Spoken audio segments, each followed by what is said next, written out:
బియ్యం తినడం వల్ల ఎన్ని అనర్థాలు వస్తాయో నా పర్సనల్ ఎక్స్పీరియన్స్ అండి, మీతో షేర్ చేసుకుంటున్నాను. ఈ వీడియో అంతా చూశాక మీరు బియ్యం తినడం మానేయండి ప్లీజ్, రిక్వెస్ట్. నాకైతే బియ్యం తినడం వల్ల బ్లడ్ బాగా లో అయిపోయేది, 6.2 అలా వస్తుంది. మంత్లీ చెకప్ చేయించుకున్నాను. నాకు ఎలా అలవాటు అయిందంటే, ఫస్ట్ ప్రెగ్నెన్సీ అప్పుడు బియ్యం తినేది అలవాటు అయిపోయింది. 6 monthsలో అలా అలవాటు అయిపోయి దాన్ని మానడానికి ఎంతో ట్రై చేశాను.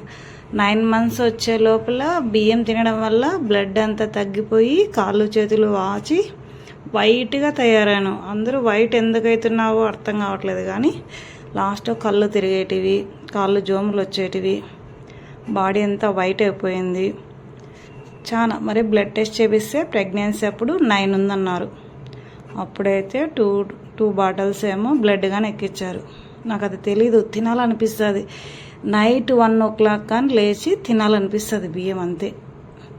ఎందుకు తినాలనిపిస్తుంది అంటే అలా బ్లడ్ ప్రెగ్నెన్సీ అప్పుడు అలా అలవాటు అయిపోయింది.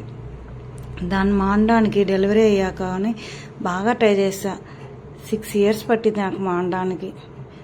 2 times blood injections వేయించుకున్నా.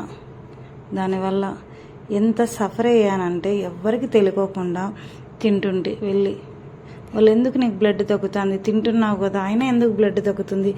Daily 1 glass తినేసేదాన్ని, అప్పుడిన్ని night time కానీ లేచి తినేస్తుంటే. దానికి తోడు వైట్ స్కిన్ వచ్చేసిందంతా, పెదాల మీద చేతుల మీద అంతా. చాలా సఫర్ అయ్యాను దానివల్ల నేను.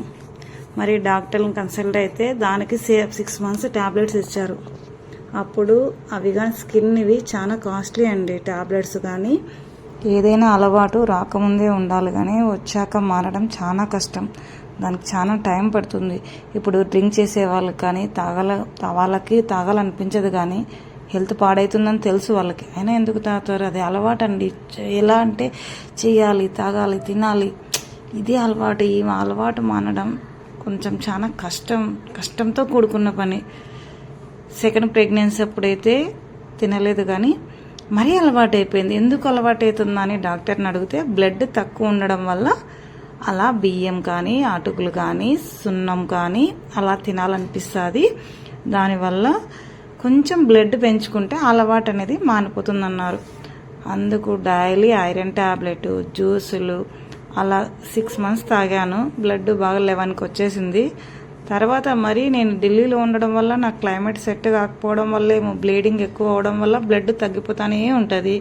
ఈ అలవాటు మానడానికి చాలా కష్టమైపోయింది. మనం అంటాం డ్రింక్ చేసే వాళ్ళు ఎందుకు తాగుతారయ్యా అని, అది అలవాటు అయిపోయి ఉంటుంది. దాన్ని మారడం చాలా కష్టం. నాకు చాలాసార్లు కళ్ళు తిరిగాయి. ఒంటరిగా ఉంటే చిన్న పిల్లలు చాలా ఇబ్బంది పడేదాన్ని. ఇప్పుడైతే అలవాటు మానేశాను.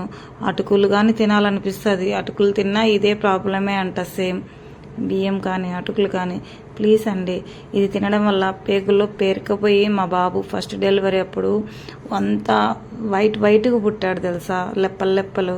ప్రెగ్నెన్సీ వాళ్ళ మటుకు బియ్యం అలవాటు చేసుకోవద్దండి. ఏదైనా అలవాటు, చెడు అలవాటు చేసుకోకుండా ఉండాలి. చేసుకున్న తర్వాత దాన్ని మానడం చాలా కష్టం. ఇదే కాదు ఏదైనా అంతే. ప్లీజ్ అండి, బియ్యం తినడం చాలా రుచిగా ఉంటాయి, కానీ కొంచెం టైం పడుతుంది. దాని బదులు పెసులో ఏదో ఒకటి స్నాక్, చాక్లెట్ ఏదో ఒకటి వేసుకోండి నోట్లోకి. అప్పుడు కానీ డైవర్ట్ చేయండి బయటకు వెళ్ళడము. అసలు అలాంటి బియ్యమే తేకుండా, మేమైతే అలాంటి బియ్యమే తేడు. మా ఆయన వేరే బియ్యం చేస్తున్నాడు ఇప్పుడు. థ్యాంక్ యూ అండి.